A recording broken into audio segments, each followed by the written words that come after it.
اعوذ باللہ من الشیطان الرجیم، بسم اللہ الرحمن الرحیم۔ السلام علیکم دوستو، میں آپ کو دوست محمد محبوب اور آپ دیکھیں میرے یوٹیوب چینل محبوب ٹی وی 007۔ دوستو آج کی اس ویڈیو میں ہم آپ کو ایک بہت ہی بڑی خبر سے آگاہ کرنے والے ہیں۔ پاکستان میں ٹک ٹاک کو دوبارہ سے بین کرنے کا فیصلہ جاری کر دیا گیا ہے۔ جی ہاں، بالکل ٹھیک سنا آپ نے، پاکستان میں ٹک ٹاک کو دوبارہ سے بین کرنے کا فیصلہ جاری کر دیا گیا ہے۔ پشاور ہائی کورٹ نے چیف جسٹس نے آج یہ فیصلہ جاری کر دیا ہے کہ ٹک ٹاک کو پاکستان میں بین کیا جائے، اور کیونکہ اس کی ویڈیوز جو ہیں ہمارے معاشرے کے لیے صحیح ثابت نہیں ہو رہی، جس کی وجہ سے ٹک ٹاک کو پاکستان میں بین کرنے کا فیصلہ جاری کر دیا گیا ہے۔ پشاور کے چیف جسٹس کیشر رشید نے آج سماعت پر اس پر نوٹس لیا اور انہوں نے ٹک ٹاک کو بین کرنے کا حکم جاری کر دیا ہے۔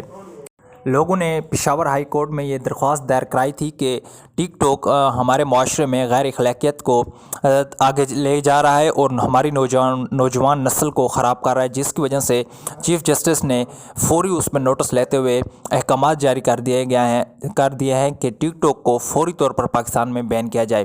تو چینل کو سبسکرائب کریں اور نیو تازہ ترین اپڈیٹ کے لیے چینل کو سبسکرائب کریں، بیل کی نوٹیفیکیشن کو آل پہ کر دیں تاکہ جو ہی کوئی نئی لیٹسٹ اپڈیٹ آئے ہم آپ کو اس سے آگاہ کرتے رہیں۔